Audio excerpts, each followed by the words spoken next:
Hello everybody, I'm Eddie Vegas and I'm back with yet another tutorial for Full House Poker, and this tutorial in particular should be of great interest to all of you that play Full House Poker.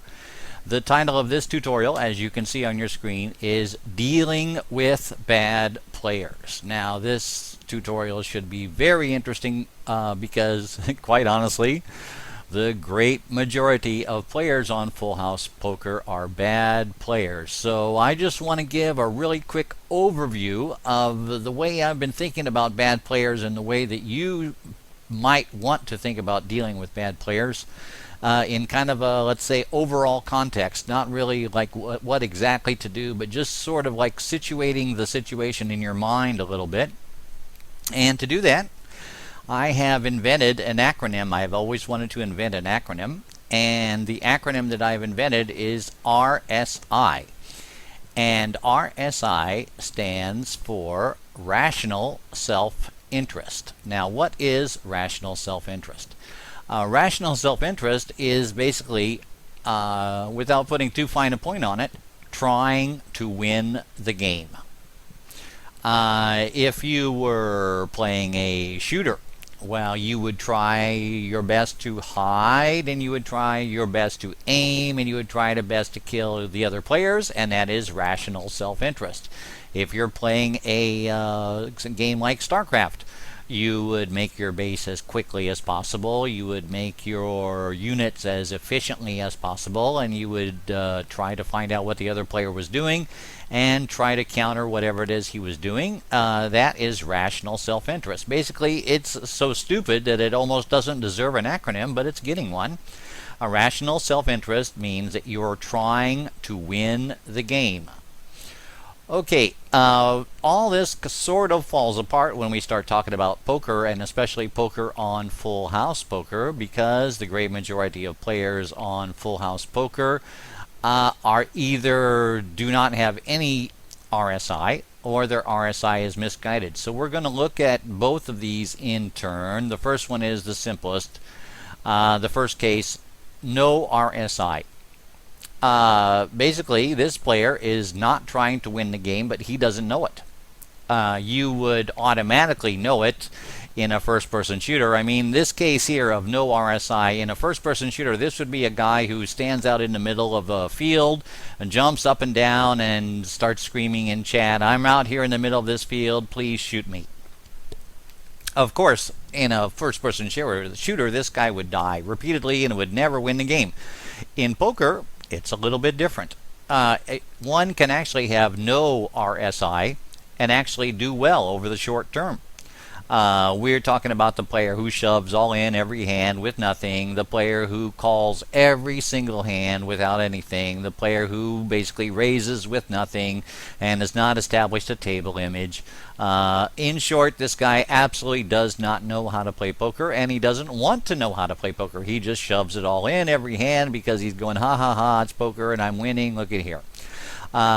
This player, from time to time, can actually win. That's the special thing about poker. In a first-person shooter, he would never, never, never be part of the leaderboard, but in poker, he can actually win. And to tell you the truth, in terms of dealing with this sort of bad player, there is no defense. The only defense that you have is mathematics. And mathematics will take care of this player with no RSI as surely as if you had dead aim on him in the middle of the field and you could shoot him repeatedly. In short, shoving all in with shitty hands is not going to be a profitable move. Calling every single hand, no matter what the raise is not a profitable move. And eventually, this person with no RSI is going to pay dearly for not using rational self-interest to try to win the game. You may think that this is different because this person with no RSI, of course, in poker is special, and this person with no RSI, he may actually beat you, and he may actually beat you repeatedly. And you might think, well, the heck with this, I'm just going to shove all in just like this guy. That would be a huge mistake. You need to continue to play in exactly the manner that I've outlined in the first tutorials. And if you haven't watched the first tutorials, do it. because otherwise you really won't understand how to deal with somebody who has no RSI.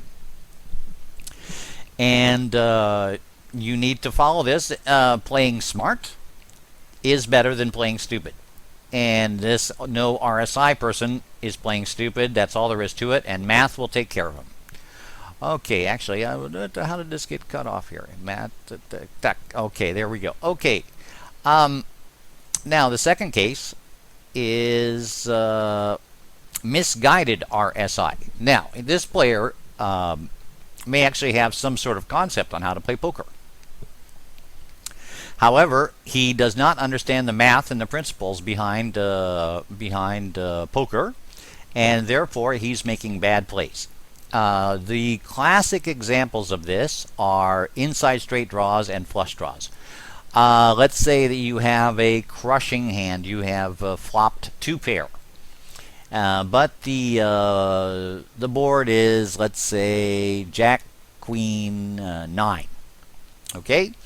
And Mr. Misguided RSI has an 8, and he goes, well, hey, if I get a 10, I'm going to have a straight. And so he continues to call and call and call because he thinks, well, if I get a 10, I'm going to win. Unfortunately, there's only 4 10s in the deck, and this guy is going to be drawing and drawing and drawing quite often, and he's never going to hit his. He's very rarely going to hit his 10.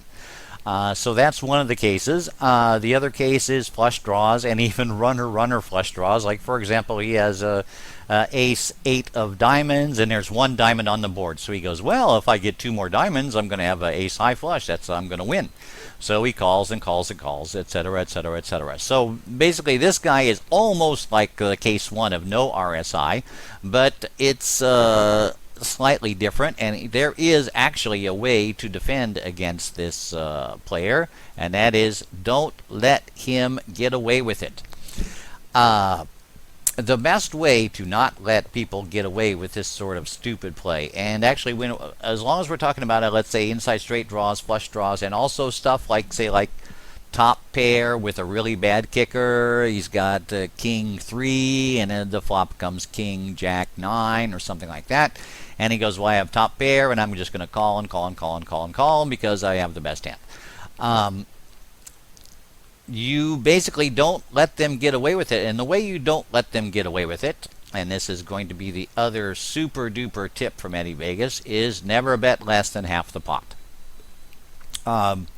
You see a lot of beginning players on Full House Poker, and a lot of players, period, on Full House Poker. When they get a crushing hand, they make a min bet. And say, like, there's $400 in the pot, and he bets $20. You are basically making, when you do that, you are basically making the person with misguided RSI play good.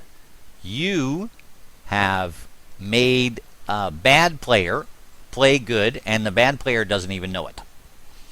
By never betting less than half the pot, you do not give the misguided RSI odds to make those dumb calls.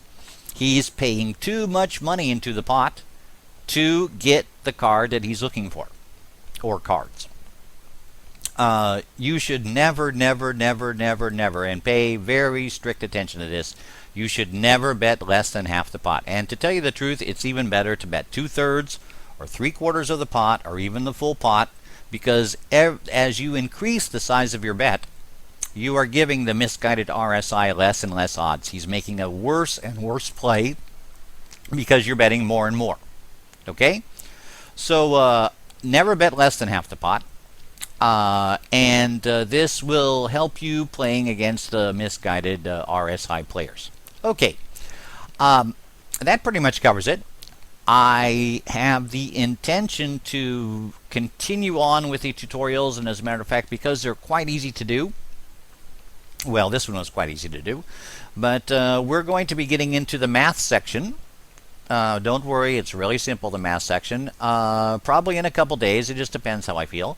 At any rate, I hope that this small and short tutorial has been of interest, and I hope this helps you on the Full House Poker table. So, this is Eddie Vegas. Thank you for watching. Thank you for listening. I'll be back with more tutorials soon. And this is Eddie Vegas signing out.